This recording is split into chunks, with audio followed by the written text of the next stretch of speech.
Hi అండి, అందరు ఎలా ఉన్నారు? బాగున్నారా? రండి, ఇవాళ మా హోమ్ టూర్ అయితే చేస్తున్నాము. అప్పట్లో వీడియో అయితే పెట్టాను కదా, ఇల్లు సగంలో అయిపోయిందని. ఇప్పుడైతే పూర్తి అయిపోయింది. రండి, ఇంట్లోకి వచ్చి కూడా చాలా రోజులైంది, కానీ హోమ్ టూర్ చేయడానికి మాత్రం కుదరలేదు. ఇప్పుడైతే హోమ్ టూర్ చేద్దాం. ఇదైతే హాల్ అనమాట. ఇది మెయిన్ గుమ్మం, ఇదే మెయిన్ గుమ్మం అనమాట. అది రోడ్డు, ఇది గేటు, ఇది మెయిన్ గుమ్మం. ఇంకా డైరెక్ట్ ఇంట్లోకి వచ్చి అయితే టేక్ గుమ్మం అనమాట. నేను కావాలని డబల్ డోర్లు చేయించుకున్నాను, బాగుంటుందని. నాకు చాలా ఇష్టం. రండి, ఇప్పుడైతే ఇంట్లోకి వద్దాం, హాల్లోకి వచ్చేద్దాం. హాల్ అయితే ఇలా సింపుల్గా ఉంది, చిన్నగా ఉంది. ఎందుకంటే మేము గదులు పెద్దవి పెట్టుకున్నాము, అందుకోసమని హాల్ అయితే చిన్నగా వచ్చింది. అయినా ప్లేస్ కూడా చాలా చిన్నది అనమాట. ఉన్న దాంట్లో ఇలా కవర్ చేసి కట్టేసాము. ఇంక ఇక్కడ తెలుసు కదా మీకు, నేను ఇక్కడే ఇస్త్రీ చేస్తాను. హాల్ అయితే ఇస్త్రీ వేసామన్నమాట. ఇంక ఇక్కడే కూర్చొని నేనైతే మీ అందరికీ మీతో మాట్లాడుతుంటాను, వాయిస్ ఓవర్ ఇస్తుంటారు, వీడియో ఎడిటింగ్ అంతా ఇక్కడే చేసుకుంటుంటాను. ఇంక ఇక్కడైతే హాల్లో చిన్న ఆర్బార్ అయితే వచ్చేసింది. ఇక్కడైతే చిన్న డెకరేషన్ అయితే చేసుకున్నాం. ఇంక మా నాన్నగారి ఫోటో, ఇంకైతే మా అమ్మ ఫ్యామిలీ ఫొటోస్ అనమాట. ఇంక ఇక్కడేమో దేవుడు సంబంధించిన బుక్స్ అయితే పెట్టాము. కిందేమో మా పిల్లల పుస్తకాలు, ఇంక ఇక్కడ బైబిల్స్ అన్నీ చిన్న చిన్నవి పెట్టేసాము. ఇంక ఇందులోనే హాల్లోనే ఫ్రిడ్జ్ అయితే ఇచ్చేసామన్నమాట. ఇంకెక్కడా చూడలేదు కదా, అందుకని ఇక్కడే పెట్టేసాము. దగ్గరగా ఉంటుంది, కిచెన్ దగ్గరగానే.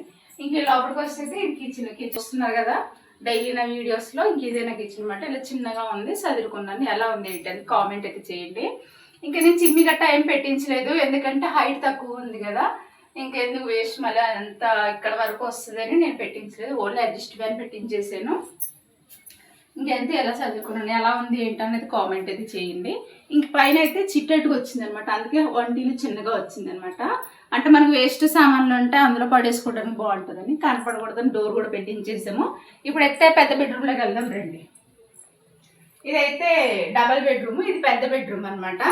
ఇంక ఇందులో ఒక మంచమును బీరువానే పెట్టాము, ఇంకేమీ పెట్టలేదు. ఎందుకంటే ఏసీ ఉంది కదా, దానికోసమని సామాన్లు ఏం పెట్టలేదు. ఇదైతే పెద్ద బెడ్రూము. ఇంకా మా వారైతే ఇష్టపడి కబోర్డ్స్ కూడా చేయించుకున్నారు, ఆయనకి చాలా ఇష్టం. ఇంక ఈ గదిలో అయితే ప్రత్యేకంగా అయితే చేయించుకున్నారు. ఇంక ఈ గదిలోనే ఉంటాం మేము, ఎందుకంటే ఏసీ ఉంది కదా, అందుకోసం అనమాట. మనకి ఆ గదిలో ఉండలేవు ఎండాకాలం వస్తే. చూసారు కదా, ఇప్పుడు ఈ గది అయితే ఎలా ఉంది. కలర్ కాంబినేషన్ కూడా అంత మా ఇంట్లో వాళ్ళదే. ఎలా ఉంది ఏంటి అనేది కామెంట్ చేయండి. ఇప్పుడైతే ఇంకో చిన్న గదిలోకి వెళ్దాం రండి, చిన్న బెడ్రూమ్లోకి వెళ్దాం రండి. ఇదైతే ఇంకా మా పిల్లల బెడ్రూమ్ అనమాట. వాళ్ళ కోసమే ప్రత్యేకంగా అందుకే 2 రూములు కట్టించామన్నమాట. ఇంక ఈ డిజైన్స్, ఈ లైట్స్ అన్నీ వాళ్ళే వేయించుకున్నారు, వాళ్ళకి నచ్చినట్టు అయితే చేయించుకున్నారు. ఇంకా చాయిస్ అంతా వాళ్ళకే వదిలేసాము. వాళ్ళ కోసం బెడ్ కూడా కొన్నాము. ఇంకా ఈ పిల్లలు అయితే ఈ గదిలోనే ఉంటారు. ఇంకా తలగలు కూడా కొన్నాము, కానీ ఇంకా కవర్లు తీయలేదు, ఎందుకంటే మాసిపోతాయి అని. ఇంకా ఇక్కడేమో నా మిషన్ అయితే పెట్టుకున్నాను. మీకు తెలుసు కదా, నేను ఇక్కడే నా బట్టలు నేనే కుట్టుకుంటాను, బయట వాళ్ళు అయితే ఎవరు కుట్టును. ఇంక ఇక్కడ డ్రెస్సింగ్ టేబుల్ కూడా ఇచ్చేసాము. పిల్లలు ఇక్కడే ఫ్రెష్ అప్ అయ్యి వచ్చిన తర్వాత ఇక్కడే రెడీ అవుతారని డ్రెస్సింగ్ టేబుల్ కూడా ఇక్కడే ఇస్తాము.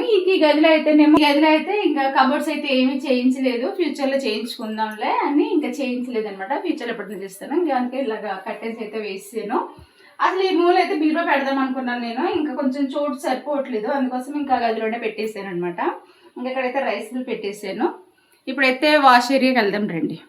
కావాలని వేయించుకున్నాను, ఎందుకంటే ఇక్కడ ఈ ఏరియాలో బాగా ఏంటంటే దోమలు ఈగలు బాగా వచ్చేస్తాయి. దానికోసం అయితే నేను మెస్లో అయితే ఖచ్చితంగా కావాలని వేయించుకున్నాను. ఇదే వాష్ అనమాట, ఇంతే వచ్చింది.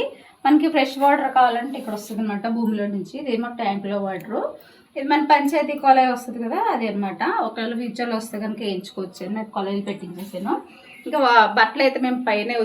ఇప్పటి వరకు చూసారు కదా వీడియో, ఎలా ఉంది ఏంటి అనేది కామెంట్ అయితే ఖచ్చితంగా తెలియజేయండి. మీ అభిప్రాయం కామెంట్ రూపంలో అయితే పెట్టండి. ఈ ఇల్లు కట్టడానికి మాత్రం మేము చాలా కష్టపడ్డాము, చాలా సంవత్సరాలు కూడా పట్టింది అనమాట. అసలు మా పెళ్ళైన ఇన్ని సంవత్సరాలకు అసలు సొంత ఇల్లు కట్టమా అనేది కూడా నాకు పెద్ద డౌట్ ఉండేది. కానీ వాటి వల్ల నిజంగా అదైతే నెరవేరిపోయింది. ఇదైతే మా సొంత ఇల్లు అనమాట. ఇప్పటి వరకు మన దాంట్లో ఛానల్స్ లో ఉన్నాయి హోమ్ టూర్స్, అవి అద్దెంట్లో ఉన్నాయి అనమాట. ఇదైతే మన ఓన్ హౌస్, నా సొంత ఇల్లు. ఎలా వచ్చింది ఏంటి అనేది మీ అభిప్రాయం మరొకసారి కామెంట్ రూపంలో చెప్పండి. కొత్త వాళ్ళు ఎవరన్నా చూస్తుంటే మన ఛానల్ ప్లీజ్ సబ్స్క్రైబ్ చేసి సపోర్ట్ చేయండి. ఓకే, నా బాయ్ మరి.